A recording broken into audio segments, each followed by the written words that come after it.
Welcome to genic education. तो ये हमारा जी सेवियर का 21st डे चल रहा है आज इंजीनियरिंग मैथमेटिक्स का। तो ऑलरेडी जैसे कि 21st डे चल रहा है तो मुझे लगता है हम कंप्लीट 30 दिन तक हम पूरा मैथ्स खत्म कर देंगे। तो 21st लेक्चर आज है, 2 लेक्चर और होंगे कल और परसों, फिर हम सीधा दिवाली के बाद हमें लगता है रिज्यूम करना चाहिए या पॉसिबल होगा तो पहले भी कंटिन्यू करेंगे। तो बेसिकली कल हमने क्या डिस्कस किया था? हाँ, सबसे पहले सबको good evening good evening good evening. Okay, good evening good evening good evening सबको गुड इवनिंग। जो लोग यहाँ पे नए जुड़ रहे हैं वो कृपया करके नीचे टेलीग्राम ग्रुप का लिंक दिया गया है, उसके थ्रू आप हमारा टेलीग्राम ग्रुप ज्वाइन कर सकते हैं। टेलीग्राम ग्रुप में एक ही चीज होता है, डाउट सॉल्विंग सेशन वहीं पे होता है। डाउट सॉल्विंग सेशन मतलब मैं वहां पे आप डाउट डालोगे, सेशन मतलब मैं लाइव सेशन नहीं लेता, आप वहां पे डाउट पोस्ट कीजिए, स्टूडेंट्स आपस में आपकी हेल्प करेंगे, या स्टूडेंट्स भी अगर हेल्प नहीं कर पाते तो वहां पे मैं आपका डाउट सॉल्व करूंगा। क्लियर इतनी बात? ओके, वहां पे हम डाउट सॉल्व कर देंगे आपका। सबको good evening good evening good evening. तो आज जो है पूरा जो हमने कल पढ़ा था सीआर इक्वेशन, जो हमने पढ़ा था सीआर इक्वेशन, उसके उस पे ही उस कॉन्सेप्ट पे बेस्ड ही हम क्या करेंगे आज? प्रॉब्लम्स करेंगे। ओके, तो उस कॉन्सेप्ट पे बेस्ड हम आज प्रॉब्लम्स करने वाले हैं। सीआर इक्वेशन जो हमने कल पढ़ा था कि अगर फंक्शन एनालिटिक है तो वो सीआर इक्वेशन सेटिस्फाई करेगा। हमने सीआर इक्वेशंस पढ़े थे कार्टेशियन फॉर्म में। आज एक एग्जांपल लेंगे जिसमें सीआर इक्वेशंस का वहां पे जरूरत पड़ेगी पोलर फॉर्म की। तो पोलर फॉर्म में सीआर इक्वेशंस कैसे लिखते हैं वो भी आज हम देखने वाले हैं। तो सबसे पहले देखो, मैंने यहाँ पे 2 एग्जांपल ऑलरेडी लिख दिए हैं लाइव सेशन स्टार्ट होने से पहले, ताकि हमारा टाइम बच जाए। तो एक इन दोनों जो ये टाइप के प्रॉब्लम्स हैं, कल हमने एक लास्ट एग्जांपल सॉल्व किया था, कल एक ही एग्जांपल सॉल्व किया था, वो इसी टाइप का था। कुछ वहां पे अननोन पूछा था और बोला था आपका फंक्शन क्या है? एनालिटिक है। ओके, कल होगा क्या लेक्चर? तो मैं पहले ही बता दूं, कल क्योंकि आपका टेस्ट है 6 से 8 बजे के बीच में, तो कल कोई भी लेक्चर नहीं होगा। कल मैथमेटिक्स का सेवियर का लेक्चर नहीं होगा। लेक्चर डायरेक्ट अभी कब आएगा? परसों आएगा, जब हम पढ़ेंगे कॉम्प्लेक्स इंटीग्रेशन। तो कल लेक्चर नहीं होगा। कल मैं आपको 250 डेज के कुछ 4 या 5 वीडियो बताऊंगा, वो आराम से देखना, छोटे छोटे 10-10-15 मिनट के वीडियो, 1 घंटे में आप सारे वीडियोस खत्म कर लोगे। और दूसरा टास्क आपका रहेगा, जो आपको असाइनमेंट कल दिया गया था, असाइनमेंट नंबर 11, उसके क्वेश्चन हम आज जो क्वेश्चन सॉल्व कर रहे हैं उसके रिलेटेड ही है। ओके, कल लेक्चर नहीं होगा, कल लेक्चर नहीं होगा। तो विदाउट वेस्टिंग फर्दर टाइम चलो हम इन क्वेश्चंस को सॉल्व करते हैं। तो क्वेश्चन यहां पे देखो क्या है, example based on CR equations. तो पहला क्वेश्चन क्या है? अभी फटाफट, अभी यहां पे ज्यादा टाइम बर्बाद ना करें, कमेंट सेक्शन में डायरेक्ट आ जाइए, ताकि हम examples maximum number of example solve कर पाए गेट के प्रीवियस ईयर क्वेश्चन। और कुछ एग्जांपल ऐसे हैं जो मैंने यहाँ पे नहीं लिए हैं, जो मैंने 250 डेज प्लान में एक्सप्लेन किए हैं, वो प्रीवियस ईयर क्वेश्चन है, वो आप वहां पे जाके देख सकते हो। मैं आपको वीडियो नंबर लास्ट में, जब ये सेशन एंड होगा तो मैं आपको बता दूंगा कौन कौन से वीडियोस आपको देखने हैं। जहां तक और एक कॉन्सेप्ट आता है लाइन इंटीग्रल का, लाइन इंटीग्रल का मैंने 250 डेज प्लान में पूरा एक वीडियो रखा हुआ है, आधे घंटे का, पूरा वहां पे समझाया है एग्जांपल के थ्रू। आप वो फॉलो करना तो आप लाइन इंटीग्रल सीख जाओगे। लेकिन कॉचीज इंटीग्रल फॉर्मूला का भी वहां पे वीडियो है, वहां पे वीडियो है। लेकिन कॉचीज इंटीग्रल जो क्या होता है, हमें किसी फंक्शन का इंटीग्रेशन निकालना है, कॉम्प्लेक्स फंक्शन का, अलोंग अ क्लोज्ड कर्व और अलोंग अ कंटूर। तो वो कैसे निकालते हैं वो हम सीखेंगे। तो उसके 2 मेथड होते हैं। एक मेथड जो रेजिड्यू वाला होता है वो आप 250 डेज प्लान आपको फॉलो करना है। दूसरा एक मेथड होता है वो हम परसों सीखेंगे। तो मैं ट्राई करूंगा कि परसों ही हमारा कॉम्प्लेक्स एनालिसिस खत्म हो जाए जितना जल्दी, क्योंकि कैलकुलस बहुत बड़ा है। क्लियर? ओके, कल लेक्चर नहीं होगा आपका, कल लेक्चर नहीं होगा। तो चलो इन एग्जांपल्स को सॉल्व करते हैं। तो सिंपली क्या है, ये बोला है एक फंक्शन है, complex function f of z is equal to x square plus a y square plus i b x y is a complex analytic function of z is equal to x plus i y, जहां पे आई iota क्या है? Square root of -1 बोला है। ए और B की value बताओ। अगर ये कॉम्प्लेक्स फंक्शन एनालिटिक है तो मुझे बताओ क्या करेगा? सीआर इक्वेशन सेटिस्फाई करेगा। इसका मतलब del u by del x किसके बराबर होगा? Del v by del y के बराबर। अभी ध्यान दो, इसमें 2 पार्ट आएंगे। यहां पे एक इक्वेशन सफिशिएंट नहीं होगा क्योंकि यहां पे 2 अननोन है। तो del u by del x, तो आपको ये दिख रहा है यू क्या है हमारा? X square plus a y square. U क्या है? X square plus a y square, इसका क्या करो partial derivative, first partial derivative with respect to x, तो आंसर क्या आएगा 2x, क्या आएगा 2x। ये किसके बराबर होना चाहिए, partial derivative of v with respect to y, ये क्या है मेरा v क्या है bxy। कॉम्प्लेक्स फंक्शन में जो रियल पार्ट होता है उसको हम u बोलते हैं, कॉम्प्लेक्स फंक्शन में जो इमेजिनरी पार्ट होता है उसको हम v बोलते हैं। u और v दोनों क्या है x और y के फंक्शंस होते हैं, x और y रियल नंबर्स हैं, इसका मतलब v एंड u क्या है रियल वैल्यूड फंक्शंस, लेकिन ओवरऑल ये मिला के क्या बना रहे हैं कॉम्प्लेक्स फंक्शन। तो del u by del x क्या होगा 2x is equal to del v bye del y, तो bxy इसका पार्शियल डेरिवेटिव लो विथ रिस्पेक्ट टू y, तो क्या होगा bx, तो इन दोनों को कंपेयर करो सिंपली, तो b क्या होगा 2 होगा, b क्या होगा 2, ये हमें मिला b मिला। अभी सेकंड CR इक्वेशन लगाओ, वो क्या होता है del u by del y is equal to minus del v by del x, minus del v by del x, या ऐसा भी लिख सकते हैं del v by del x is equal to minus del u by del y, दोनों same चीज है। Del u by del y, ये रहा मेरा u, इसका पार्शियल डेरिवेटिव लो विथ रिस्पेक्ट टू y, क्या होगा 2ay, क्या होगा 2ay। ये रहा मेरा v, इसका पार्शियल डेरिवेटिव लो विथ रिस्पेक्ट टू x, क्या होगा by, क्या होगा by, और क्या होगा माइनस by, माइनस by, और b मैंने ऑलरेडी निकाल दिया है 2, तो ये क्या होगा माइनस 2y। इन दोनों को कंपेयर करो सिंपली, देखो y y cut 2 2 cut, a क्या होना चाहिए -1 होना चाहिए, a क्या होना चाहिए -1। a आपका जब -1 होगा तो ये वाला टर्म -2y हो जाएगा, वो वाला टर्म भी -2y हो जाएगा, दोनों चीजें इक्वल, इसका मतलब अपना आंसर क्या आया b is equal to 2, a is equal to -1। तो फर्स्ट क्वेश्चन में किसी को कुछ doubt? Okay okay sir 18th lecture private है, चलो वो मैं देखता हूं, मेरे ध्यान में नहीं है, मुझे लगता है वो ओपन है। अगर प्राइवेट है तो हम देखते हैं, उसको ओपन करवा देंगे, कोई दिक्कत नहीं है अगर आपने नहीं देखा है तो ये हमारा हो गया। सेम अप्रोच यहां पे भी करना है, यहां पे एक, क्योंकि यहां पे एक ही अननोन है के, तो यहां पे आई थिंक एक CR इक्वेशन ही सफिशिएंट होगा पहला वाला। तो यहां पे चलो सॉल्यूशन स्टार्ट करते हैं, सॉल्यूशन हम स्टार्ट करते हैं, del u by del x is equal to del v by del y. देखो आप बोलोगे सर ये इक्वेशन बार बार क्यों लिख रहे हो, आपको भी सेम करना है जब आप नोटबुक में लिख रहे हो, इक्वेशंस को बार बार लिखो, किसी भी चीज को याद रखने का exam point of view, formula कुछ भी हो, एक ही तरीका होता है, उसको बार बार लिखो, सिर्फ देखने से याद नहीं रहेगा। बार बार कैसे लिखोगे, जब अच्छे बार बार एग्जाम्पल्स लगाओगे, क्लियर। तो ऐसा नहीं माइंड में डायरेक्ट लिख दो del u by del x इतना होता है, del v by del y इतना होता है, दोनों को इक्वेट कर दो, नहीं, इस CR इक्वेशन को भी नोटबुक में लिखो ताकि CR इक्वेशन याद हो जाए। तो del u by del x क्या होगा, सिंपली होगा 2ky, del v by del y क्या होगा -2y, तो k बताओ क्या होगा -1, k क्या होगा -1। तो इन दोनों क्वेश्चंस में कुछ डाउट है क्या, इन दोनों क्वेश्चंस में कुछ डाउट है तो मुझे बताओ, ताकि हम क्लियर हो जाए, यहीं पे क्लियर कर दें, नहीं तो हम आगे प्रोसीड करें। ओके, इस क्वेश्चन में फटाफट कमेंट करो, यहां तक किसी को कुछ डाउट है, फटाफट कमेंट करो, यहां तक किसी को कुछ डाउट है या सब क्लियर है, कमेंट करेंगे तो मुझे पता चलेगा। k equals -1, very good, a is equal to -1, b is equal to 2। अगर ये गेट के क्वेश्चन से बताइए, गेट के क्वेश्चन से कितने आसान क्वेश्चन है, अगर गेट में जो इंजीनियरिंग मैथमेटिक्स के क्वेश्चंस आते हैं बिल्कुल बेसिक लेवल, अगर आपके बेसिक कॉन्सेप्ट्स अच्छे हैं तो बना लोगे। अच्छा यहां पे मैं पूछना चाहूंगा, ऐसा कोई स्टूडेंट है क्या जो ऑप्टिमस में भी आता हो, ऐसे स्टूडेंट्स हैं यहाँ पे जो ऑप्टिमस में भी आते हो, ऐसे स्टूडेंट्स हैं क्या जो जी सेवियर भी फॉलो कर रहे हैं और सुबह वाला सेशन मैक्स का भी अभी फॉलो कर रहे हैं ऑप्टिमस का, ऐसे कोई है स्टूडेंट्स,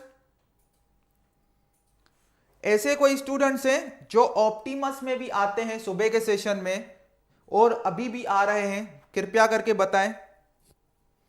अच्छा एक इक्वेशन क्यों लिया, मुझे के मिल गया इसलिए एक इक्वेशन लिया, दो इक्वेशन लेके अपना टाइम क्यों वेस्ट करूं मैं, तुम दूसरा इक्वेशन लो, उससे भी के -1 ही आएगा, क्लियर। तो एक इक्वेशन लिया क्योंकि के मुझे -1 चाहिए था, मैं टाइम क्यों बर्बाद करूं दूसरा इक्वेशन लिखने के लिए, टाइम बचाना है ना।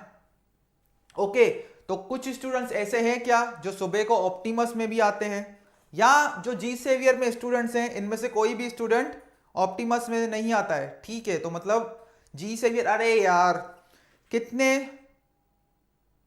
हाँ, एक क्लास ठीक है, तुम नहीं आते हो ऑप्टिमस में, ठीक है।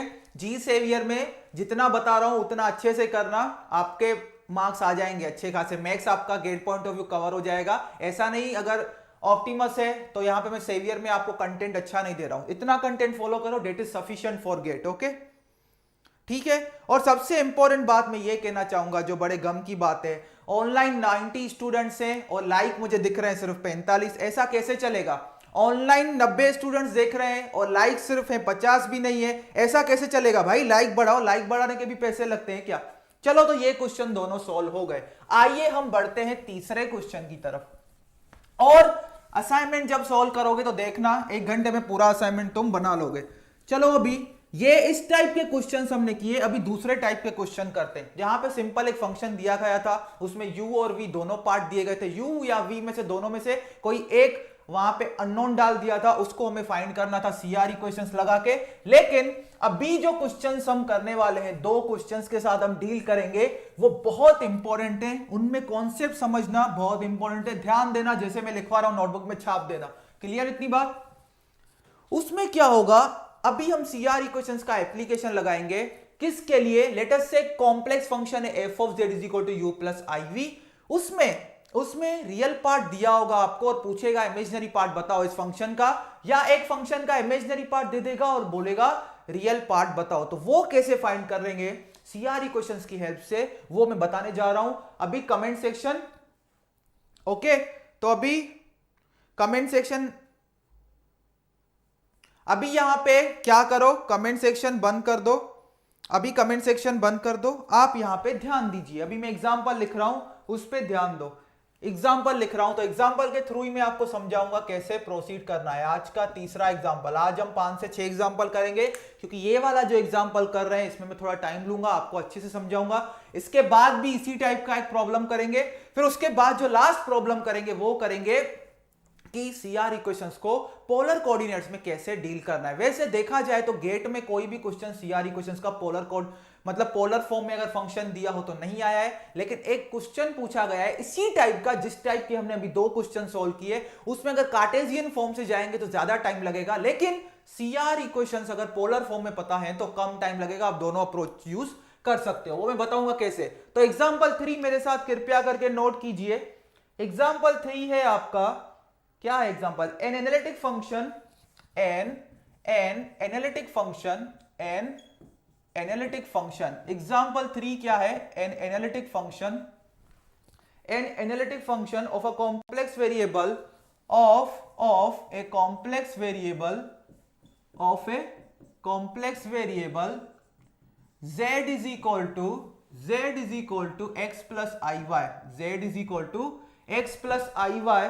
आगे लिखते जाओ मेरे साथ। is expressed as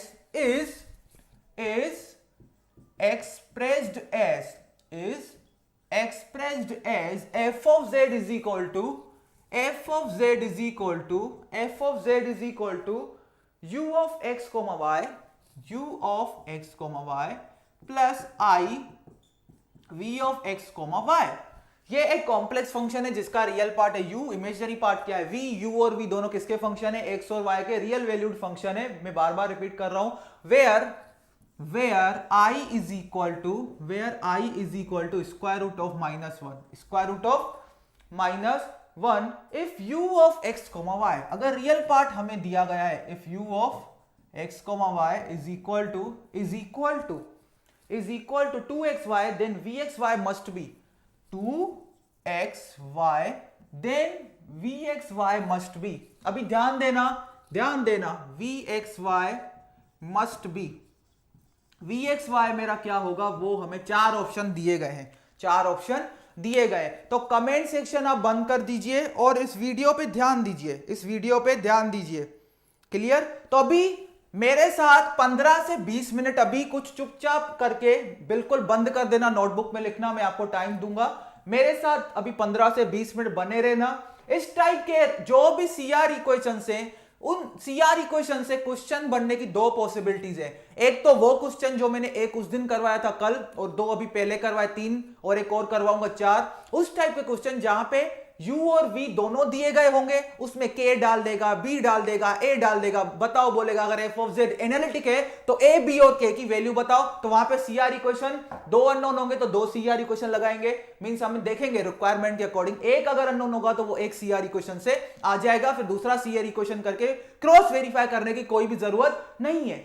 लेकिन और इस एनालिटिक फंक्शन के पार्ट से दूसरा क्वेश्चन आने की प्रोबेबिलिटी ये है, दूसरे टाइप की क्वेश्चन आने की प्रोबेबिलिटी ये है CR इक्वेशंस के रिलेटेड, कि आपको कोई भी कॉम्प्लेक्स फंक्शन का रियल पार्ट दे देगा और पूछेगा इमेजिनरी पार्ट बताओ, या इमेजिनरी पार्ट दे देगा बोलेगा रियल पार्ट बताओ, या रियल या इमेजिनरी पार्ट दे देगा और बोलेगा ये कॉम्प्लेक्स फंक्शन बताओ क्या होगा, f ऑफ z, क्या होगा f ऑफ z। तो चलिए आइए सॉल्व करते हैं इस क्वेश्चन को। कैसे सॉल्व करेंगे? तो सबसे पहले देखो, सबसे पहले आपको CR इक्वेशंस पता होने चाहिए, CR इक्वेशंस पता होने चाहिए। मेरे साथ बने रहिए क्योंकि इसके बाद जो एग्जांपल है वो इससे भी तगड़ा एग्जांपल है, वो इसी ब्रांच में पूछा गया था 2018 में। उसमें आपको थोड़ा पेशेंसली जाना पड़ेगा, जल्दबाजी करने की जरूरत नहीं है, ठीक है। तो यहां पे देखो क्या दिया गया है मुझे, u ऑफ x y दिया गया है, u सिंपली मैं बोलूंगा मुझे दिया गया है 2xy, और मुझे क्या पूछा है, v पूछा गया है, मुझे क्या पूछा गया है, v पूछा गया है। अभी ध्यान से देखो, हम मल्टीवेरिएबल कैलकुलस में पढ़ते हैं, अगर आपका क्या है, ये जो v है वो एक फंक्शन है, लेकिन इस v क्या है, एक फंक्शन है। किसका फंक्शन है? दो इंडिपेंडेंट वेरिएबल्स का। तो वहां पे हम कॉन्सेप्ट लगाते हैं टोटल डेरिवेटिव। किसका?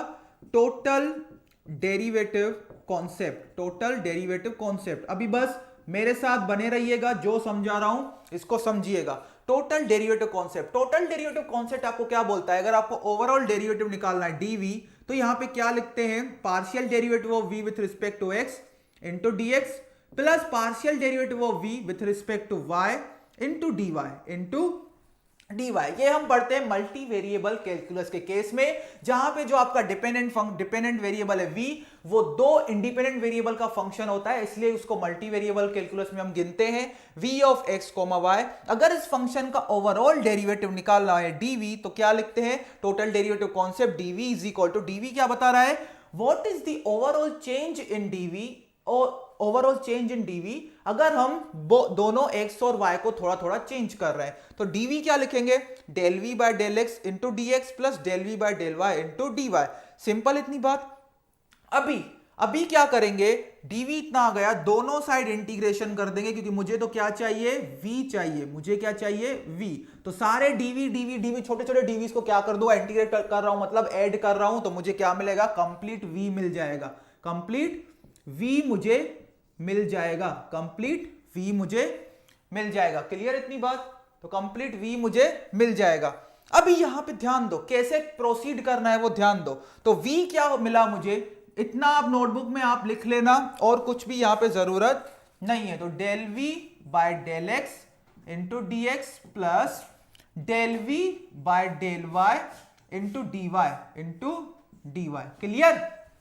तो ये अपना हो गया, ये अपना हो गया। अभी v अगर v मुझे चाहिए तो मुझे क्या चाहिए, del v by del x, simply उसका इंटीग्रेशन, इस इंटीग्रेशन में भी गेम होगा, कैसे वो देखना, वो देखना। लेटस से इस इंटीग्रेशन को हम ब्रेक कर देते हैं, तो ये एक आएगा इंटीग्रेशन, दूसरा इंटीग्रेशन यहां पे आएगा, दूसरा इंटीग्रेशन यहां पे आएगा। अब अगर इस इंटीग्रेशन को सॉल्व करना है, तो ये जो डिफरेंशियल इक्वेशन था, ये होता है एग्जैक्ट डिफरेंशियल इक्वेशन, और इस इक्वेशन को, डिफरेंशियल इक्वेशन को एग्जैक्ट डिफरेंशियल इक्वेशन प्रूव करने के लिए हमें ये कंडीशन चेक करनी होती है। एक तो कि अगर क्या होता है, कंडीशन कैसे चेक करते हैं, अगर आपका, अभी यहां पे ध्यान देना, अगर आपका f ऑफ z जो है, आपका जो कॉम्प्लेक्स फंक्शन है, वो क्या है वो, अगर एनालिटिक है, अगर वो एनालिटिक होता है, तो u एंड v दोनों क्या करते हैं, लाप्लास इक्वेशन सेटिस्फाई करते हैं। अगर इन शॉर्ट, अगर आपका f of z complex function analytic है,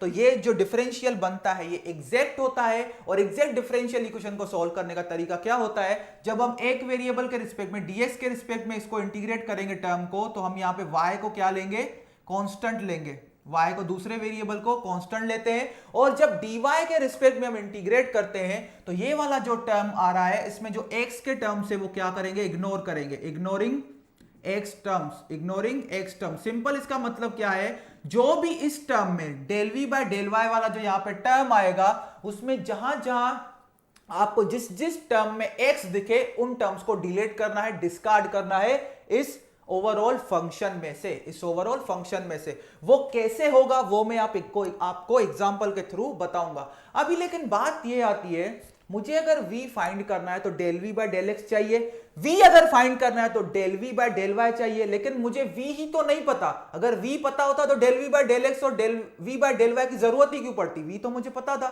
लेकिन यहां पे v फाइंड करना है, तो v फाइंड करने के लिए मुझे del v bye del x चाहिए और del v bye del y चाहिए। Del v bye del x एक फंक्शन आएगा जिसको मैं x के रिस्पेक्ट में इंटीग्रेट करूंगा, del v bye del y एक फंक्शन आएगा जिसको y के रिस्पेक्ट में मैं इंटीग्रेट करूंगा। अभी इतना यहां तक हम पहुंच गए, तो अभी क्या दिमाग लगाएंगे, अब ये दिमाग लगाएंगे कि अरे भाई ये कॉम्प्लेक्स फंक्शन तो क्या है, एनालिटिक है। क्या है ये, एनालिटिक है। तो अगर ये कॉम्प्लेक्स फंक्शन एनालिटिक है, इसका मतलब क्या है, ये सीआर इक्वेशन सेटिस्फाई करेगा। तो फर्स्ट सीआर इक्वेशन हम लिखेंगे del u by del x is equal to del v by del y is equal to del v by del y. और दूसरा सीआर इक्वेशन क्या होता है, del u by del v is equal to minus del v by del x, minus del v by del x. ये हमारा होता है, sorry, del u by del x, तो यहां पे होगा del u by del y is equal to minus del v by del x. तो ये हमें अभी मिल गया। देखो del v by del x, तो del v by del x की जगह पे हम क्या लिख सकते हैं, minus del u by del y, minus del u by del y. तो ये v क्या बनेगा, v आपका बनेगा, माइनस को रख दो बाहर, माइनस को रख दो बाहर, तो क्या बनेगा, del v by del x की जगह पे डाल देंगे del u by del y, इसका माइनस मैंने यहां पे लिख दिया, into dx, plus del v by del y की जगह पे क्या लिख सकते हैं, del u by del x. क्या लिख सकते हैं, del u by del x into dx into sorry d y into d y. Clear इतनी बात। तो सिंपली देखो इस इक्वेशन में से हम इस इक्वेशन में किसकी हेल्प से आए हैं, ये किसने हमको मदद किया, सीआर इक्वेशंस ने। और वो सीआर इक्वेशंस आपको कब मदद करेगा, जब आपका फंक्शन एनालिटिक होगा। और यहां पे जो ये डिफरेंशियल इक्वेशन एग्जैक्ट बनता है वो भी हम उसी पे से कंक्लूजन निकालते हैं जब आपका फंक्शन एनालिटिक हो। मतलब ये वाला जो पूरा हम प्रोसेस कर रहे हैं वो तभी एप्लीकेबल होगा जब आपका एफ ऑफ जेड क्या हो। ये टोटल डेरिवेटिव कॉन्सेप्ट है, ये किसी फंक्शन के लिए भी एप्लीकेबल है, लेकिन यहां से जो हमने प्रोसीजर पूरा किया है वो तभी एप्लीकेबल होगा जब एफ ऑफ जेड क्या हो, एनालिटिक फंक्शन हो। क्या हो, एनालिटिक फंक्शन हो। अभी अगर मुझे v चाहिए, अभी अगर मुझे v चाहिए तो सिंपली देखो क्या करूंगा, अभी अगर मुझे v चाहिए तो हम क्या करेंगे, पहले del u by del y निकालेंगे। तो u हमें पता है del u by del y मिल जाएगा, u हमें पता है del u by del x मिल जाएगा। दोनों को यहां पे रखेंगे, इंटीग्रेट करेंगे तो हमें क्या मिल जाएगा, हमें मिल जाएगा v। लेकिन यहां पे क्या रखना है, y को कांस्टेंट मान के चलना है, y को कांस्टेंट मान के चलना है। और यहां पे क्या करना है, जो भी x वाले टर्म्स आपको इस फंक्शन में दिख रहे हैं del u by del x में, वो क्या करने हैं, डिस्कार्ड करने हैं या डिलीट करने, क्या करने हैं, डिलीट करने। ठीक है, तो x टर्म्स। तो चलो यहां तक किसी को कुछ डाउट है, यहां तक किसी को कुछ डाउट है तो कमेंट करो, क्योंकि आगे हम मैं ये सब नहीं समझाऊंगा, डायरेक्ट प्रॉब्लम पे प्रोसीड करूंगा। और एक दूसरी बात, कोई क्वेश्चन ऐसा भी होगा जहां पे इमेजिनरी पार्ट दिया होगा, रियल पार्ट पूछेगा, रियल पार्ट पूछेगा, तो सेम प्रोसीजर करना है। जहां जहां v दिख रहा है वहां क्या कर दो, u लगा दो, वहां क्या कर दो, u लगा दो। तो ये वाले इक्वेशन किस फॉर्म में बनेंगे, del u by del x, यहां पे क्या आएगा, del u by del y. फिर सीआर इक्वेशन से del u by del x की जगह पे क्या लिख दोगे, del v by del y. Del u by del y की जगह पे क्या लिख दोगे, minus del v by del x. वैसे भी प्रॉब्लम सोल्व हो जाएगा। फिर यहां पे आपको क्या मिलेगा, x मिलेगा। और फर्स्ट जो यहां पे इंटीग्रांड है उसको अगर dx के x के रिस्पेक्ट में इंटीग्रेट करना है तो y को कांस्टेंट, यहां पे इग्नोरिंग x टर्म्स। ठीक है, okay okay okay, y square plus c, y square plus c, okay. Can we check answer by options? Can we check answer by options? हाँ ऐसा भी है। आंसर बाय ऑप्शंस कैसे check करोगे, v को ले लोगे और फिर u तो दिया ही गया है, फिर देखोगे कौन से ऑप्शन के लिए दोनों इक्वेशन सेटिस्फाई हो रहे हैं, कौन से ऑप्शन के लिए ये दोनों इक्वेशन सेटिस्फाई हो रहे हैं। यहां तक क्लियर हो गया। अरे भाई देखो यहां पे ध्यान दो, कोई बोल रहा है कि इतने बड़े बड़े क्वेश्चंस भी आते हैं क्या गेट में, तो तुम क्या चाहते हो, मतलब तुमको 2 मार्क 2 नंबर ऐसे ही मिल जाए, सारा पेपर 2 लाइन का सेट करें। बात बड़े क्वेश्चंस की नहीं है, बात यह है कि कॉन्सेप्ट बिल्कुल इजी है। कॉन्सेप्ट इजी है तो क्वेश्चन भले ही लेंदी हो, आपको सॉल्व करने में टाइम नहीं लगेगा, फंसोगे नहीं। और सीधा हमें यही वाला, ये वाला हमें सिंपल क्या करना है, ये वाला इक्वेशन याद रखो या सिंपली ये वाला इक्वेशन याद रखो। बेसिक पता होने चाहिए, तो उसमें क्या दिक्कत है, कोई बड़ी बात नहीं है, यहां पे कोई इतना ज्यादा टाइम नहीं लगेगा। ओके हाँ, एक बार कमेंट कर लिया मैंने, देख लिया। ये जो है ये एग्जैक्ट डिफरेंशियल इक्वेशन है, और एग्जैक्ट डिफरेंशियल इक्वेशन का सॉल्यूशन करने का यही प्रोसीजर होता है कि अगर एक x के वेरिएबल रिस्पेक्ट में हम करते हैं इंटीग्रेशन, तो y को कांस्टेंट रखते हैं, और y के रिस्पेक्ट में जब इंटीग्रेशन लेते हैं इस फंक्शन का, तो इग्नोरिंग x टर्म्स करते हैं। और इसका अगर आपको प्रूफ देखना है तो कृपया करके एग्जैक्ट डिफरेंशियल इक्वेशंस की आप थ्योरी पढ़िए, एग्जैक्ट डिफरेंशियल इक्वेशंस की थ्योरी पढ़िए, वहां पे चीजों को समझिए, तो ये सब आपको वहां पे समझ आ जाएगा। ओके ओके बिल्कुल, ये कॉन्सेप्ट है, ये कंप्लीट सॉल्यूशन है। और मैंने आपको क्या बताया, कभी कभी आपको इमेजिनरी पार्ट दे देगा और रियल पार्ट पूछेगा, इमेजिनरी पार्ट दे देगा, रियल पार्ट पूछेगा, तो उसमें भी आपको सेम प्रोसीजर करना है। जहां भी v दिख रहा है वहां क्या कर दोगे, u लगा दोगे, u लगा दोगे, यहां कुछ चेंज नहीं होगा, यहां कुछ चेंज नहीं होगा, यहां चेंज हो जाएगा, CR इक्वेशंस उल्टे हो जाएंगे। वहां पे del u by del x की जगह पे del v by del y रखोगे, और del u by del y की जगह पे क्या लिखोगे, minus del v by del x। तो फाइनल हमें ये इक्वेशन काम में आएगा, लास्ट वाला। क्लियर? ओके तो यहां पे टोटल डेरिवेटिव अगर तुमको डिटेल में समझना है तो फिर मल्टी वेरिएबल कैलकुलस पढ़ना पड़ेगा, फिर मल्टी वेरिएबल कैलकुलस पढ़ना पड़ेगा। अभी कॉम्प्लेक्स एनालिसिस का चैप्टर है, तो अगर मुझे वहां पे टाइम मिलेगा जब हम कैलकुलस पढ़ेंगे, तो वहां पे मैं टोटल डेरिवेटिव का कॉन्सेप्ट और अच्छे से आपको बता दूंगा। लेकिन अभी जो रिक्वायरमेंट है इतना आपको समझना है, टोटल डेरिवेटिव का कॉन्सेप्ट समझना है तो multi variable calculus, exact differential equation में ये क्यों हम इग्नोर कर रहे हैं उसका कॉन्सेप्ट समझना है तो डिफरेंशियल इक्वेशंस। हमने डिफरेंशियल इक्वेशंस में एग्जैक्ट डिफरेंशियल इक्वेशंस नहीं पढ़े क्योंकि गेट के लिए इंपॉर्टेंट नहीं है। क्लियर? और अगर आपको पढ़ने हैं तो कोई भी आप बुक रेफर कर सकते हो, लेकिन टोटल डेरिवेटिव का कॉन्सेप्ट भी अगर आपको अभी समझना है तो कोई बुक रेफर करो, नहीं तो फिर मेरा कैलकुलस का वेट करो यहां पे। ठीक है, यहां पे ओके, तो आंसर बहुत लोगों ने निकाल दिया है।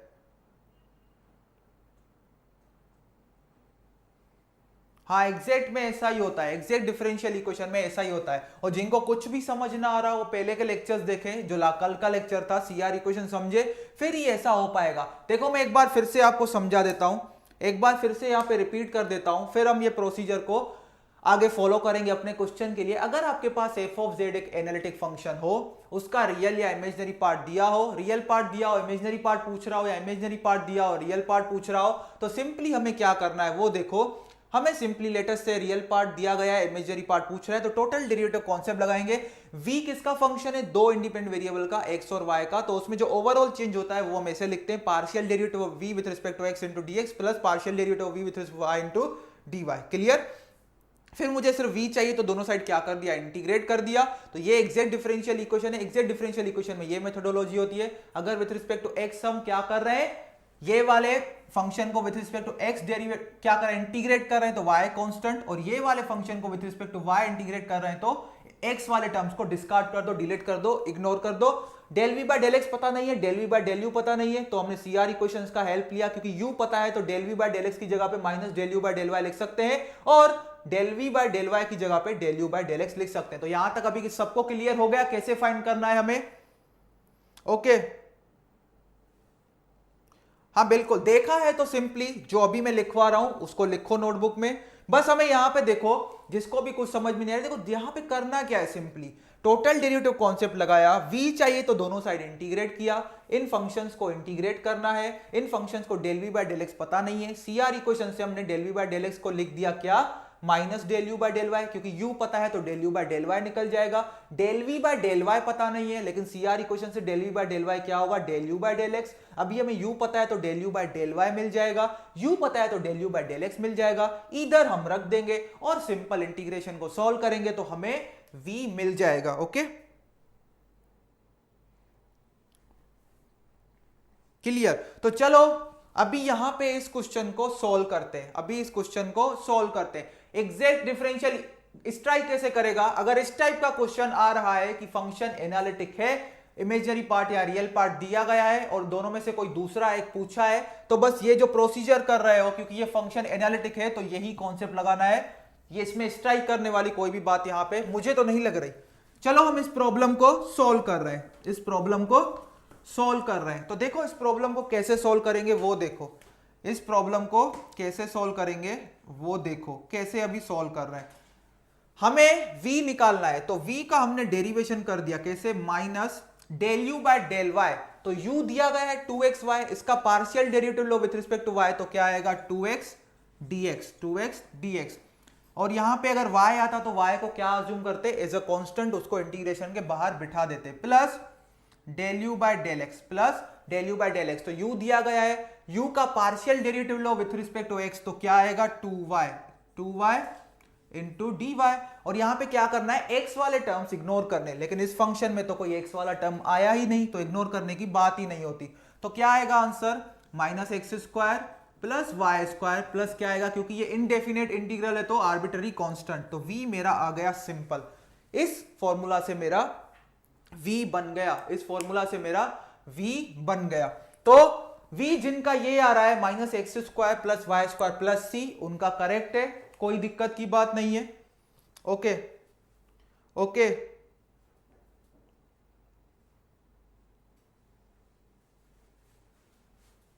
ये देखो अगर लेटर से v दिया होता, अगर v दिया होता और u पूछ रहा है, तो सेम प्रोसीजर फॉलो करना है, उसमें भी y को कांस्टेंट रखेंगे और क्या करेंगे, ये जो dy के रिस्पेक्ट y के रिस्पेक्ट में, यहां पे देखो अगर लेटर से v दिया होता और u पूछता, तो भी यहां पे जो फंक्शन आएगा जिसका x के रिस्पेक्ट में इंटीग्रेशन करेंगे, वहां पे y कांस्टेंट, वहीं पे भी y कांस्टेंट रखना है। और जो यहां पे फंक्शन आएगा जिसका y के रिस्पेक्ट में इंटीग्रेशन करना है, वहां पे भी सेम वे में x वाले टर्म्स ही इग्नोर करने हैं। ऐसा मत कर देना कि x को कांस्टेंट रखा और y वाले टर्म्स को क्या कर दिया, इग्नोर कर दिया, ऐसा नहीं करना है। प्रोसीजर हमें सेम ही फॉलो करना है, प्रोसीजर हमें सेम ही फॉलो करना है, इसमें कोई भी चेंज हमें नहीं करना है। क्लियर?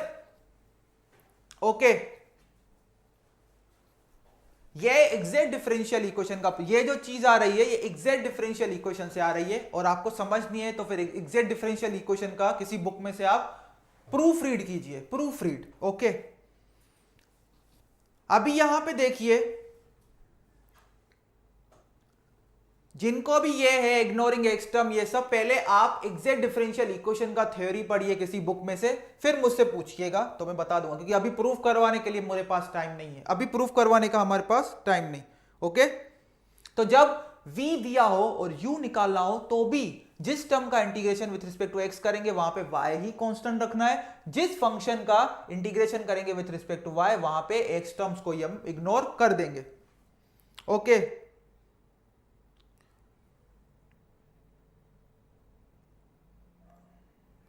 ओके, चलो ठीक है, आगे बढ़ते हैं। दूसरा example, as more examples are needed we are ready to do more examples, तो चलो मैं ढूंढ रहा हूं कौन सा एग्जांपल आपको करवाऊं, क्योंकि आप फंस चुके हो इस क्वेश्चन में, तो सीधी सी बात है जो एग्जांपल करवाऊं वो भी इजी करवाऊं, ये एक ही बार 2 बार रिपीट हुआ है क्वेश्चन। ओके, तो हम एग्जांपल ले रहे हैं, चलो एग्जांपल नंबर 4 लेते हैं, तो आपको चीजें और क्लियर हो जाएंगी। वो थोड़ा कॉम्प्लिकेटेड एग्जांपल है, लेकिन वो थोड़ा कॉम्प्लिकेटेड एग्जांपल है, तो मैं 2 एग्जांपल करवाऊंगा यहां पे, और जो आपको असाइनमेंट दिया गया है उसमें 10 एग्जांपल्स हैं, 10 में से 8 एग्जांपल्स इसी कॉन्सेप्ट पे ही बेस्ड है, इसी कॉन्सेप्ट पे ही आपके क्या है, बेस्ड है। ओके, तो चलो हम पढ़ते हैं इस एग्जांपल की तरफ। तो अभी ये एक करवा रहा हूं एग्जांपल और, जो कि लास्ट एग्जांपल होगा क्योंकि वो बहुत ही लंबा है, ओके, एक एग्जांपल और करवा देता हूं ताकि आपको चीजें क्लियर हो जाए, लेकिन ये थोड़ा कॉम्प्लिकेटेड एग्जांपल है, इसलिए यहां पे ध्यान देना।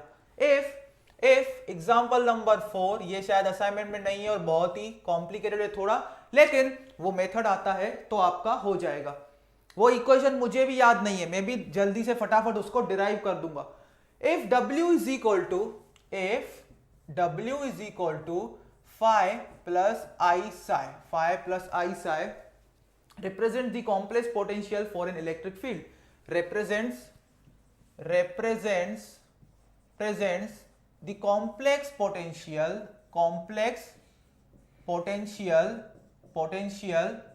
For electric field. ये ईसी वालों को पूछा गया था क्योंकि ये पोटेंशियल और उससे रिलेटेड है, इलेक्ट्रिक फील्ड से।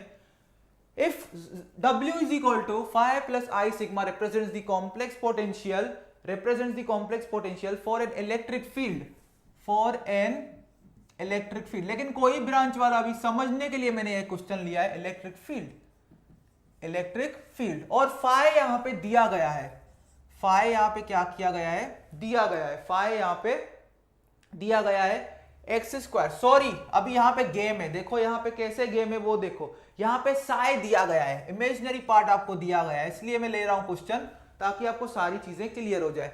X square minus y square plus x upon x square plus y square. डर मत जाना इस एग्जांपल को देख के। Psi is equal to x square minus y square plus x divide by x square plus y square, then the function phi is then the function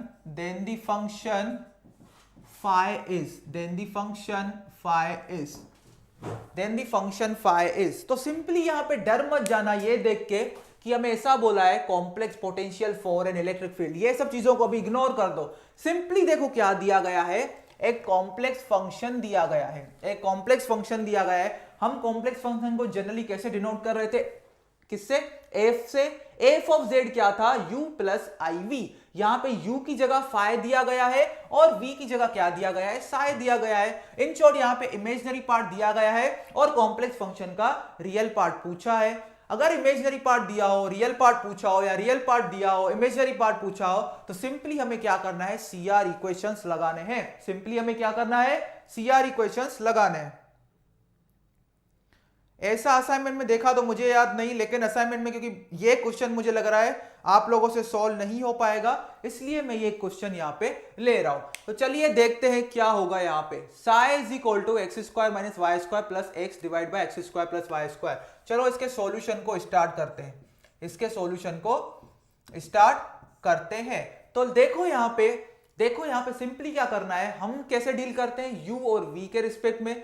तो यहां पे क्या दिया गया है, फाई और साई के रिस्पेक्ट में। अगर आपको नोटेशन यूज करने में प्रॉब्लम हो रही है तो आप साई को v मान लो, साई को क्या मान लो, v मान लो।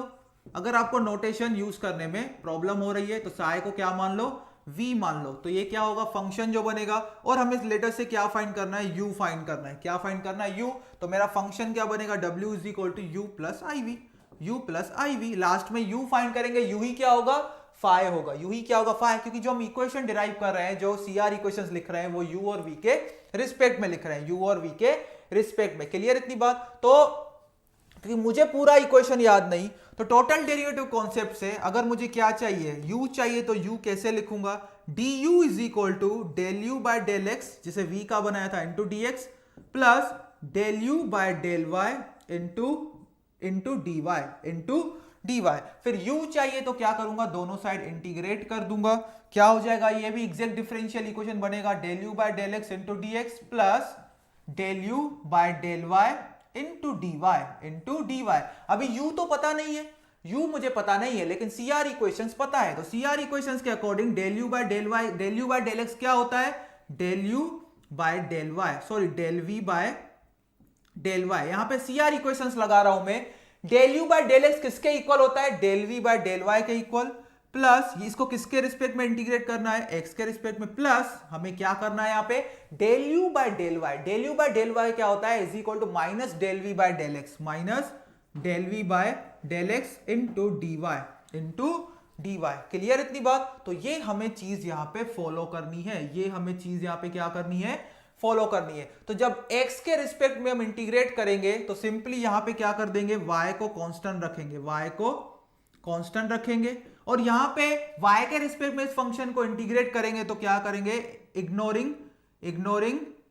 x टर्म्स, जो भी x वाले टर्म्स दिख रहे हैं आपको डिलीट कर दो। क्या कर दो, डिलीट कर दो।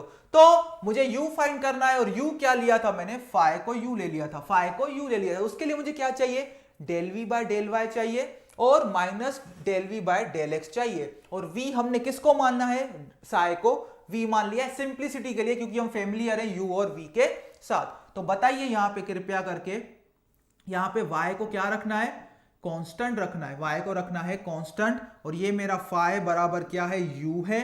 Del v bye del y क्या होगा, डेल v बाय डेल y, ये मुझे v दिया गया है, अभी यहां पे शांति से इसको इंटीग्रेट करना, जल्दबाजी मत करना। Del v bye del y, अगर मैं v को विथ रिस्पेक्ट टू y क्या कर रहा हूं, डिफरेंशिएट कर रहा हूं, पार्शियल डेरिवेटिव ले रहा हूं, तो x मेरा क्या होगा, कांस्टेंट, तो x स्क्वायर का डेरिवेटिव हो जाएगा 0, तो उसका आंसर आएगा 0। y स्क्वायर का डेरिवेटिव लोगे तो क्या होगा, -2y, क्या ले हुए, -2y, क्योंकि मैं पार्शियल डेरिवेटिव ले रहा हूं with respect to y, not with respect to x। अगर पार्शियल डेरिवेटिव ले रहा हूं विथ रिस्पेक्ट टू y, तो मतलब मेरा दूसरा वेरिएबल को क्या मानूंगा, कांस्टेंट मानूंगा। तो x स्क्वायर का डेरिवेटिव हो गया 0, तो यहां पे आ गया 0। y स्क्वायर का डेरिवेटिव क्या होगा, 2y, आगे माइनस है, तो 0 माइनस 2y क्या आया, -2y। इस टर्म का डेरिवेटिव क्या होगा, इस टर्म का डेरिवेटिव होगा कि कैसे हम निकालते हैं इस टर्म का डेरिवेटिव, लेटर से मुझे 1/x का डेरिवेटिव निकालना है विथ रिस्पेक्ट टू x, तो वो क्या होता है, -1/x स्क्वायर। वैसे ही यहां पे हमें करना है, यहां पे चेन रूल लगेगा, देखो कैसे, x तो मेरा कांस्टेंट है ऊपर, वेरिएबल क्या है, y, तो क्या आएगा इसका answer, -2yx divide by x square plus y square to the whole square. ये सिंपल कैलकुलस में पढ़ते थे, एलिमेंट्री कैलकुलस में, इसमें कोई दिक्कत नहीं है कि 1/, अगर मुझे ऐसा डेरिवेटिव निकालना है इसका 1/x स्क्वायर प्लस 1 का, तो वो क्या होता है, -1/x square plus 1 the whole square. फिर अंदर वाले टर्म x स्क्वायर प्लस 1 का एक बार और डेरिवेटिव लेते हैं, चेन रूल लगाते हैं, वो क्या होता है 2x। तो यहां पे देखो, पहले मैंने किसका डेरिवेटिव लिया, x तो मेरा कांस्टेंट है, तो पहले मैंने 1/x square plus y square का डेरिवेटिव लिया, तो उसका डेरिवेटिव क्या आएगा, -1/x square plus y square to the whole square. फिर जो अंदर वाला टर्म है x square plus y square, उसका डेरिवेटिव लिया, तो क्या आएगा 2y, और यहां पे x तो था ही, तो -2yx मेरा आ गया। और इसको किसके रिस्पेक्ट में इंटीग्रेट करना है, x के रिस्पेक्ट में, प्लस देखो यहां पे del v bye del x क्या आएगा, del v bye del x, तो विथ रिस्पेक्ट टू x करोगे तो देखो क्या आएगा, विथ रिस्पेक्ट टू अगर x यहां पे करते हो तो यहां पे फिर चेन, v मेरा पता है, v मुझे यहां पे पता है, तो v मुझे पता है, विथ रिस्पेक्ट टू x करना है, तो बताओ यहां पे, चलो माइनस को बाहर लिख दो, माइनस को हम लिख देते हैं बाहर, तो मेरा है x square minus y square plus x divide by x square plus y square. इसको विथ रिस्पेक्ट टू मुझे x डेरिवेटिव लेना है, तो मेरा y क्या होगा, मेरा y होगा कांस्टेंट, मेरा y होगा कांस्टेंट। तो x स्क्वायर को with respect to x derivative लो तो क्या आएगा 2x, क्या आएगा 2x, ये मेरा आ गया 2x, clear. Minus y square का पार्शियल डेरिवेटिव लोगे विथ रिस्पेक्ट टू x, क्या आएगा 0 आएगा, तो 2x माइनस 0, तो उसको 0 को हटा दो। प्लस यहां पे देखो दो फंक्शन है, एक न्यूमरेटर में एक डिनोमिनेटर में, दोनों x के फंक्शन है, तो यहां पे डेरिवेटिव का क्वोशिएंट वाला क्या लगाना पड़ेगा, रूल लगाना पड़ेगा। जो डिनोमिनेटर में आता है उसका क्या हो जाता है, स्क्वायर हो जाता है, क्या हो जाता है स्क्वायर, तो x square plus y square to the whole square, to the whole square. फिर क्या होगा, x square plus y square, denominator को हम ऊपर लिखते हैं, x square plus y square, into क्या करते हैं, जो न्यूमरेटर में फंक्शन है उसका डेरिवेटिव लेते हैं 1, माइनस क्या करते हैं, न्यूमरेटर को एज इट इज लिखते हैं x, और डिनोमिनेटर का हम क्या लेते हैं डेरिवेटिव, तो इसका डेरिवेटिव क्या आएगा 2x, क्या आएगा 2x, क्लियर इतनी बात। तो यहां तक आप क्या करें, इस टाइप का, ये बहुत ही रेयरली ऐसा क्वेश्चन पूछा जाएगा, और इसी वालों को ही पूछे जाते हैं ऐसे ऐसे खतरनाक क्वेश्चन, इसी वालों को थोड़ा ज्यादा ही डराया जाता है। तो ये इतना लंबा, ये थोड़ा लंबा है क्वेश्चन, और इसमें आपके पूरे सिंगल वेरिएबल कैलकुलस के कॉन्सेप्ट चेक हो रहे हैं। अगर आपको डेरिवेटिव नहीं निकालने आता सिंपल, ये हम 11वीं 12वीं क्लास में पढ़ते थे, तो फंस जाओगे आप। ये प्रोसीजर आता है लेकिन पार्शियल डेरिवेटिव नहीं निकालने आता तो फंस जाओगे, क्लियर, फंस जाओगे। तो यहां पे चलो देखते हैं आगे, हम इसको सॉल्व करते हैं, प्रोसीड करते हैं, इसको आगे सिंप्लीफाई करेंगे, क्या आ रहा है आंसर वहां पे देखते हैं। तो चलिए हम देखते हैं इसको। तो फाई इज इक्वल टू क्या आया, सिंपली अभी फाई नाम दे देता हूं इसको, y कांस्टेंट रखना है यहाँ पे, y कांस्टेंट, इसको चलो एज इट इज रखते हैं, y constant -2y divide by x square plus y square to the whole square. इसका किसके रिस्पेक्ट में डेरिवेटिव करना है, x के रिस्पेक्ट में, प्लस माइनस क्या आएगा, देखो यहां पे क्या आएगा 2x, और प्लस क्या आएगा, प्लस आएगा आपका y square minus x square, y square minus x square divide by x square plus y square to the whole square into dy और यहां पे x वाले टर्म्स हमको क्या करने हैं, इग्नोर करने, इग्नोर x टर्म्स। क्लियर। अभी इसको मैं आगे सोल्व कर रहा हूं, ध्यान देना, गेम अभी होगा, अभी आपको चीज समझनी है, अभी आपको चीज समझनी है। यहां पे ध्यान दो, यहां पे ध्यान दो, कृपया करके यहां पे ध्यान दो, कमेंट सेक्शन को मत देखो। अभी मुझे फाई निकालना है, तो यहां पे ध्यान दो, इस इंटीग्रेशन को मैं ऐसे ही लिखता हूं, y क्या है मेरा, कांस्टेंट है, y क्या है मेरा, कांस्टेंट। आपको अगर आता है तो यहीं पे सॉल्व कर लो, लेकिन मुझे नहीं आ रहा है इसको सॉल्व करना, तो मैं नीचे जा रहा हूं, क्योंकि मुझे आपको एक और चीज, अरे नहीं सॉल्व करने आ रहा है मतलब इस स्टेज पे एक और चीज बतानी है। अगर आपको ये फटाफट आता है सॉल्व करना तो सॉल्व कर देना। अभी यहां पे देखो, इसमें क्या करना है, इग्नोर करना है एक्स टर्म्स को, इस पार्ट में एक्स टर्म्स को हमें इग्नोर करना है। तो ये देखो 2x वाला टर्म है, इसको इग्नोर करना पड़ेगा क्योंकि ये एक्स टर्म है। Y square divide by x square plus y square to the whole square, अगर मैं इसको ब्रेक करूं तो उसमें भी एक्स वाला टर्म आ रहा है, तो वो टर्म भी पूरा इग्नोर करना पड़ेगा। Minus x square divide by x square plus y square to the whole square, उस टर्म में भी एक्स टर्म आ रहा है। तो ये जो पूरा फंक्शन है, इस फंक्शन में जो सारे पार्ट्स हैं सब में क्योंकि x आ रहा है, तो ये पूरा टर्म क्या हो जाएगा, डिलीट हो जाएगा, और इसका रिजल्ट क्या आएगा, 0 इंटू डी वाई मतलब 0, 0 इंटू डी वाई मतलब 0 इंटू 0। इग्नोर क्या कर दिया, x टर्म्स को हमने इग्नोर कर दिया, x टर्म्स को इग्नोर कर दिया। तो यहां पे दिख रहा है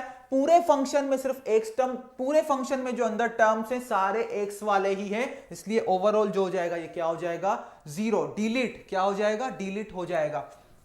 तो ये एग्जांपल मैंने इसलिए लिया था ताकि आपको ये पता चले कि इग्नोरिंग एक्स टर्म्स का मतलब क्या होता है। इग्नोरिंग एक्स टर्म्स का मतलब जिस फंक्शन को आप y के रिस्पेक्ट में इंटीग्रेट कर रहे हो, उस फंक्शन के अंदर देखो x वाले टर्म्स कौन से हैं, उन सबको डिलीट कर दो, उन सबको डिलीट कर दो। और यहां पे हमने देखा कि इस फंक्शन के अंदर सारे के सारे टर्म्स x से रिलेटेड है, इसलिए सारे के सारे टर्म्स को डिलीट कर दिया, मतलब उसका रिजल्ट आएगा 0। 0 को इंटीग्रेट करोगे विथ रिस्पेक्ट टू y तो क्या आएगा, 0 आएगा। With respect to y integrate करोगे तो क्या आएगा, 0 आएगा। मतलब ये वाला तो कैंसिल हो गया, इसका तो कुछ भी यहां पे रोल नहीं है इंटीग्रेशन में। तो सिंपली हमें क्या सॉल्व करना है वो देखो, सिंपली हमें इतने पार्ट को सॉल्व करना है with respect to x, with respect to x। तो चलो इसको कैसे सॉल्व करेंगे, इंटीग्रेशन लेंगे -2y का विथ रिस्पेक्ट टू x, तो y और 2 दोनों कांस्टेंट है, तो रिजल्ट क्या आएगा, फाई इज इक्वल टू, कैसे इसको ब्रेक करते हैं, चलो -2y into d x -2y into x dx divide by x square plus y square to the whole square. इसको कैसे सोल्व करेंगे, y तो मेरा कांस्टेंट है, y मेरा कांस्टेंट है। अभी इसको सोल्व करना है, तो इसको सोल्व करने का सिंपल तरीका है क्या, let x square plus y square is equal to t, तो 2x dx क्या होगा मेरा, 2x dx हो जाएगा dt। इसका तो आंसर आ जाएगा क्या, -2yx। यहां पे देखो, अभी यहां पे ध्यान देना, -y, इस 2 को मैं अंदर लेके जाता हूं तो क्या बनेगा 2x dx, और 2x dx की जगह पे मैं क्या लिख सकता हूं, 2x dx की जगह पे मैं लिख सकता हूं dt, क्या लिख सकता हूं dt। और इस पूरे टर्म को x square plus y square को मैंने सब्स्टिट्यूशन मेथड से क्या कर दिया, टी के बराबर, तो ये आएगा टी स्क्वायर, ये क्या आएगा, टी स्क्वायर। इसको आगे सॉल्व करो, 2yx माइनस y। अभी मुझे बताओ टी स्क्वायर मतलब क्या होगा, टी टू दी पावर -2, इसका इंटीग्रेशन करोगे विथ रिस्पेक्ट टू टी तो क्या आएगा, -1/t, तो -1/t यहां पे आएगा, -1/t इज इक्वल टू क्या होगा, 2yx प्लस y, और t हमने क्या लिया था, x square plus y square, और यहां पे क्या आएगा, इंटीग्रेशन का कांस्टेंट, क्या आएगा, इंटीग्रेशन का कांस्टेंट। तो ये एग्जांपल सॉल्व करने के लिए ये सब चीजें आपको पता होनी चाहिए, नहीं तो ये एग्जांपल आपसे सॉल्व नहीं होने वाला। अभी मैं आपके कमेंट्स पढ़ूंगा, जो भी एग्जांपल में डाउट है आप पूछ सकते हो, कमेंट कर सकते हो, ताकि मैं सॉल्व कर पाऊं। ओके, नहीं,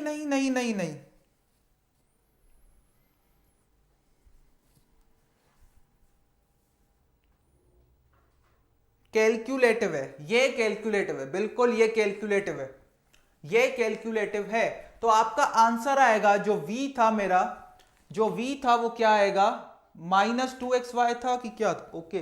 तो यहाँ पे -2xy, यहाँ पे ध्यान देना, यहाँ पे क्या है -2xy, तो ये किसके बराबर है फाई। तो मेरा फाई क्या आया, phi is equal to -2xy plus y divide by x square plus y square, x square plus y square. तो यहाँ पे देख लो, यहाँ पे देख लो प्लस सी और ऑप्शन ए हमारे ऑप्शंस गेट के ऑप्शंस के अकॉर्डिंग। तो इसमें जो भी डाउट है अभी पूछ लो, क्लियर कर दो, क्योंकि ये वाला जो क्वेश्चन है बहुत इंपॉर्टेंट है। इसमें इमेजिनरी पार्ट दिया गया था कॉम्प्लेक्स फंक्शन का, और रियल पार्ट निकालना था। हमने टोटल डेरिवेटिव कॉन्सेप्ट लगाया और सीआर इक्वेशंस हमने लगा दिए। हाँ इंटीग्रेशन इसको, हाँ -2yx।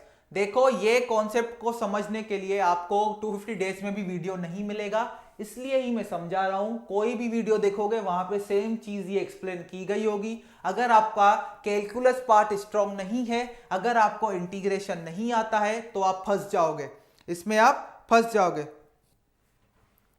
हाँ कभी कभी करना पड़ता है स्ट्रगल, कभी कभी स्ट्रगल करना पड़ता है, कभी कभी स्ट्रगल हमें करना पड़ता है।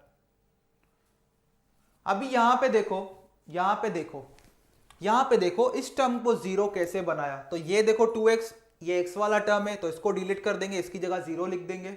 Y square divide by x square plus y square to the whole square. Y square, इसको अगर पार्शियली हम क्या कर दें, इसको ब्रेक कर दें, तो y square divide by x square plus y square to the whole square. तो उसमें भी x टर्म आ रहा है, उस पूरे टर्म में x टर्म आ रहा है। जिस भी टर्म में x आ रहा है वो पूरा टर्म डिलीट हो जाएगा। जिस भी टर्म में x आ रहा है वो पूरा टर्म डिलीट करना है। यहां पे y square divide by x square y square to the whole square, x आया ना, तो उस पूरे टर्म को डिलीट करो। फिर क्या आएगा, -x square divide by x square plus y square is equal to whole square. x आया, पूरे टर्म को डिलीट करो। ये गलती मत करना कि तुम अपना ही शॉर्टकट बना दिए कि x की जगह जीरो रखना है, ये गलती मत करना।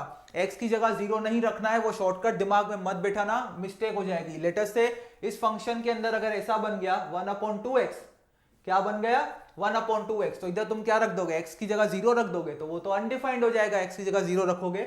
अगर 1/2x जैसा टर्म आता है इधर, तो सिंपली 1/2x टर्म को डिलीट मारना है, उसको जीरो से रिप्लेस करना है, उसको जीरो से रिप्लेस करना है। क्लियर इतनी बात। तो इग्नोरिंग x टर्म्स का मतलब क्या है, ये पूरा एक टर्म 2x है, इस टर्म में x है, मतलब डिलीट कर दो। ये टर्म है y square divide by x square plus y square to the whole square. इसमें इस पूरे टर्म में x तो आ रहा है ना, तो ये x वाला टर्म है, इसको डिलीट कर दो। -x square divide by x square plus y square, इस टर्म में x भी है y भी है, लेकिन x है ना, तो ये x टर्म हुआ, इसको डिलीट कर दो, डिस्कार्ड कर दो, जीरो बना दो।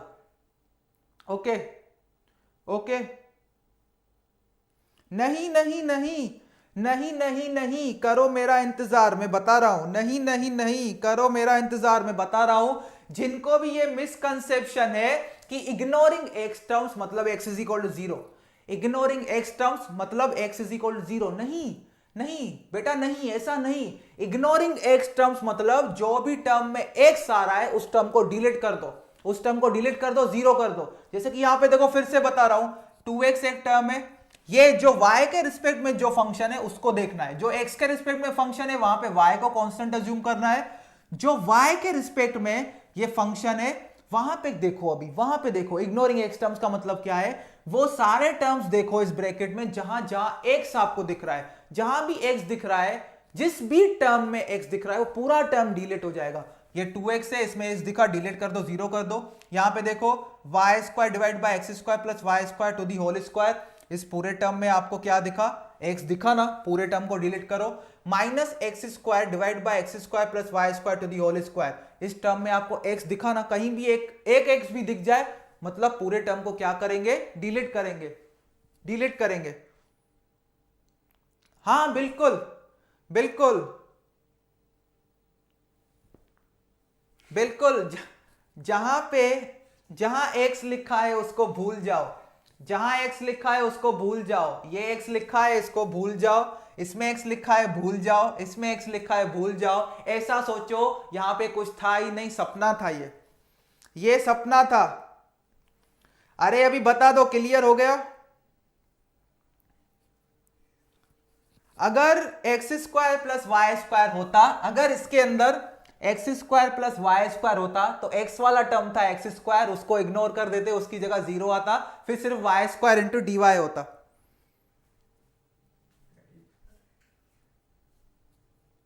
यही बात दूसरे पे क्यों नहीं लागू हुई, मुझे समझ में नहीं आया कौन सी बात कौन से पे लागू हुई, मुझे ही नहीं समझ में आ रहा आप क्या पूछना चाह रहे हैं। Okay clear. तो क्या करना है, सिंपली जो भी एक्स वाले टर्म से सिंपली उनको भूल जाओ, उनको भूल जाओ, ऐसा सोचो कि ये एक बुरा सपना था जिसको हमें भूलना है, जिसको हमें भूलना है। तो चलो आज का हम लास्ट एग्जांपल करते हैं और इसके रिलेटेड 6 से 7 से 8 एग्जांपल होंगे असाइनमेंट में, वो सॉल्व करना, तो चीजें ज्यादा क्लियर हो जाएंगी, चीजें ज्यादा क्लियर हो जाएंगी। तो चलिए आज का लास्ट एग्जांपल सॉल्व करते हैं। वो कुछ इस टाइप का है, दिखाता हूं मैं आपको। उसमें सीआर इक्वेशंस हम पोलर कोऑर्डिनेट्स में यूज करेंगे, सीआर इक्वेशंस पोलर कोऑर्डिनेट्स में हम यूज करेंगे। देखिए कैसे, उसको आप कार्टेशियन फॉर्म में भी आप उसको बना सकते हो, कोई दिक्कत नहीं है, लेकिन वो क्वेश्चन ऐसा है कि पोलर कोऑर्डिनेट्स यूज करोगे तो क्या होगा, काम आसान बन जाएगा।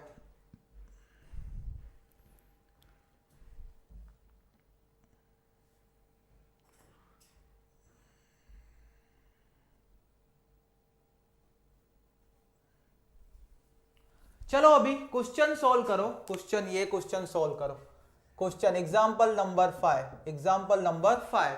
तो एग्जांपल नंबर 5 क्या है वो देखो, consider the complex valued function, consider the complex, अभी यहां पे शांति, यहां पे शांति, कृपया करके शांति मेंटेन कीजिए और जो भी डाउट्स है आपके उसके रिलेटेड टेलीग्राम ग्रुप में डाल दें, मैं बता दूंगा, नहीं तो यहां पे फिर प्रॉब्लम्स नहीं हो पाएंगी, या सेशन पूरा प्रॉब्लम्स का है। Consider the complex valued function f of z is equal to, क्या दिया गया है वो देखो, दिया गया है 2z cube plus b mod of z, उसका क्या लेना है, क्यूब लेना है, उसका क्यूब लेना है। Where z is a complex variable, the value of b for which the function, where z is a complex variable, z is equal to complex variable x plus iy, then the value of b, then the value of b for which f of z is analytic, f of z is analytic, f of z is analytic, f of z is analytic। तो फटाफट इस question को solve करो, मैं भी देखता हूं आप कैसे इस क्वेश्चन को सॉल्व करते हो। आप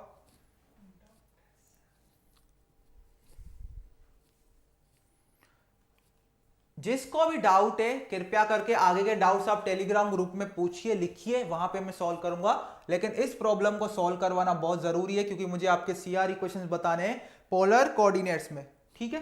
तो इस क्वेश्चन को सॉल्व करते हैं। सिंपली क्या बोला है, आप इसको क्या करो, ये आपके पास f ऑफ z एक फंक्शन है जो कि क्या है, एनालिटिक है, जो कि क्या है, एनालिटिक है, जो कि एनालिटिक है। तो बताओ b का वैल्यू क्या होगा।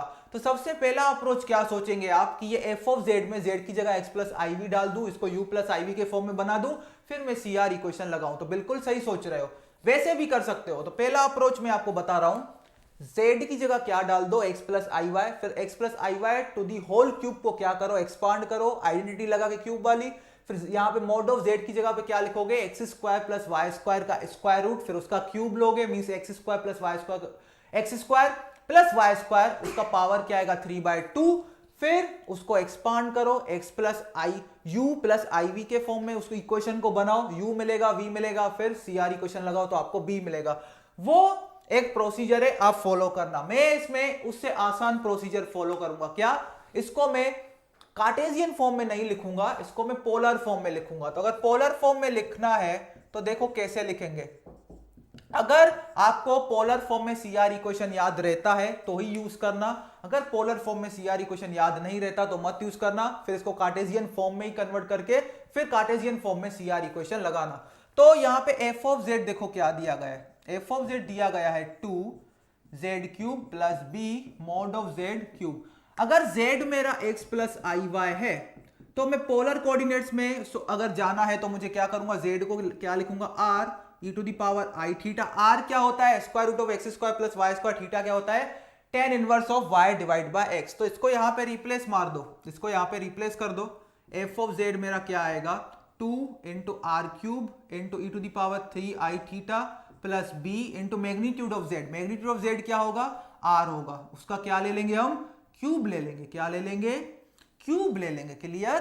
तो इसको क्या करना है, u प्लस आई वी के फॉर्म में बनाना है। जैसे कार्टेशियन फॉर्म में अपना फंक्शन बनता है f of z is equal to u plus u, वहां पे क्या होता है, एक्स और वाई का फंक्शन होता है, प्लस वी भी किसका फंक्शन होता है, एक्स और वाई का, एक्स और वाई का। अभी हम एक्स और वाई के फॉर्म में नहीं, आर और थीटा के फॉर्म में बना रहे हैं किसको, complex function F of Z को। तो ये कार्टेशियन फॉर्म था, अभी पोलर फॉर्म बना रहे हैं एफ ऑफ जेड का।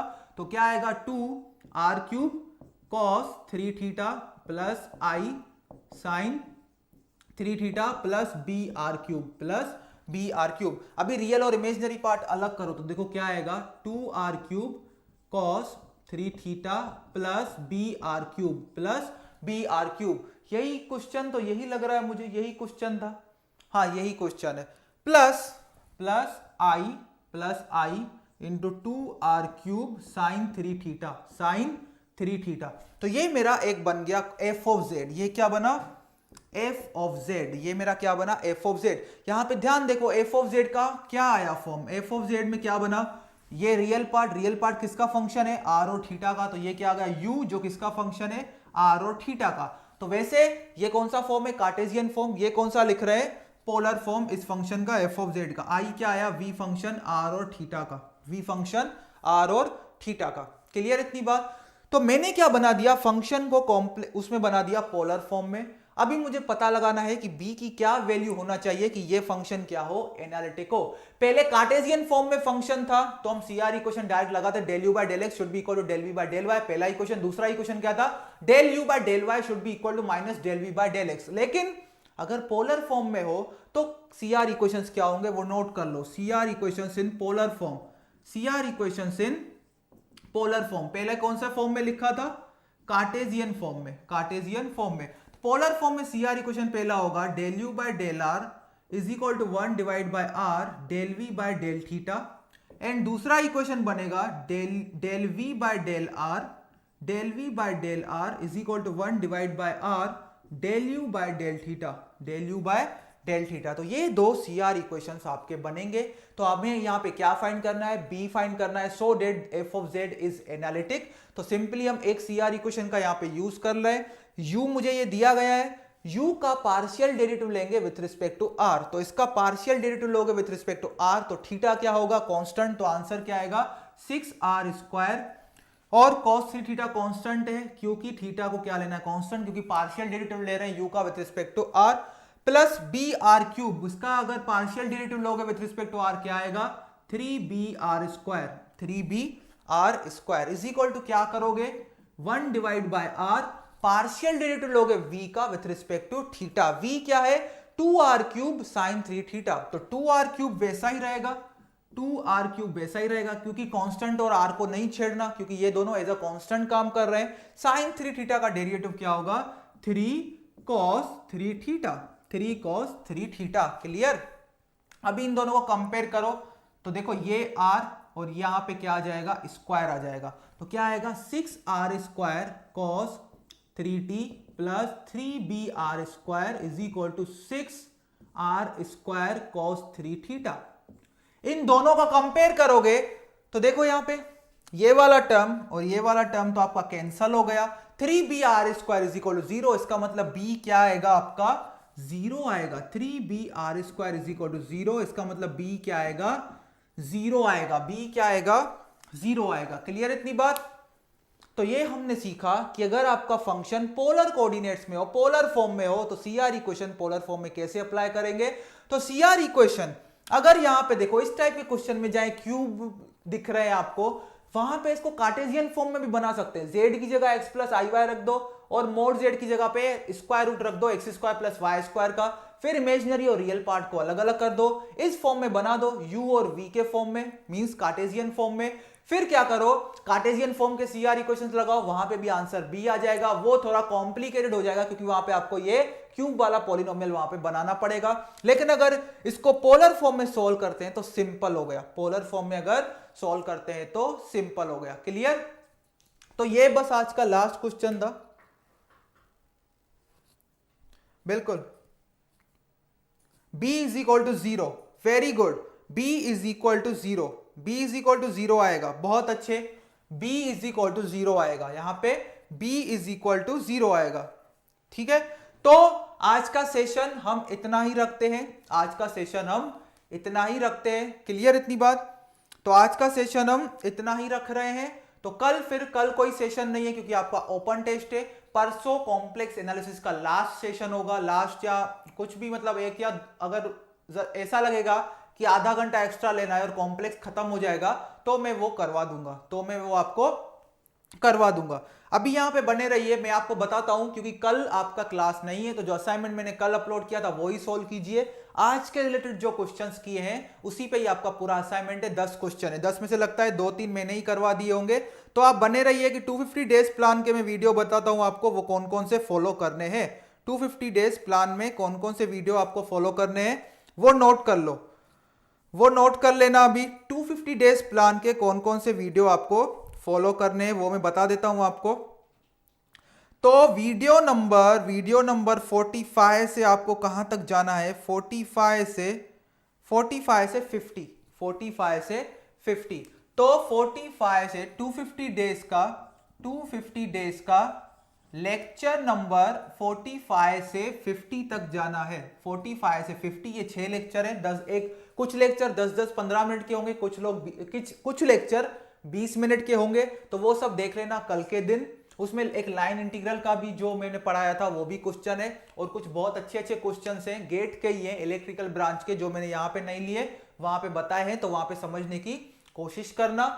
फिर जब परसों मिलेंगे तो आप बिल्कुल रेडी होंगे, पूरा आपका लाइन इंटीग्रल समझ में आ गया होगा, सीआर इक्वेशन समझ में आ गए होंगे, कॉम्प्लेक्स नंबर पूरी थ्योरी समझ में आ गई होगी। एक ही टॉपिक बचेगा, आप सीखोगे इन वीडियोस में। 51 पेंडिंग रखा है, 51 तब देखना जब लास्ट लेक्चर होगा उसके बाद।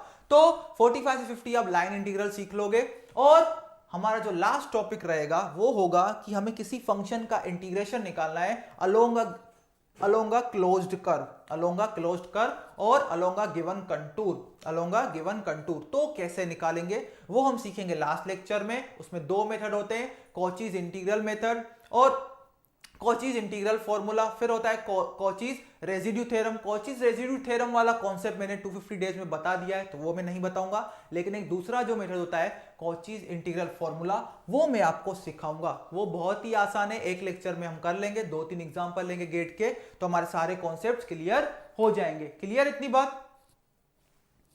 ओके, ठीक है। तो 250 डेज में लेक्चर नंबर 45 से 50 आपको फॉलो करना है।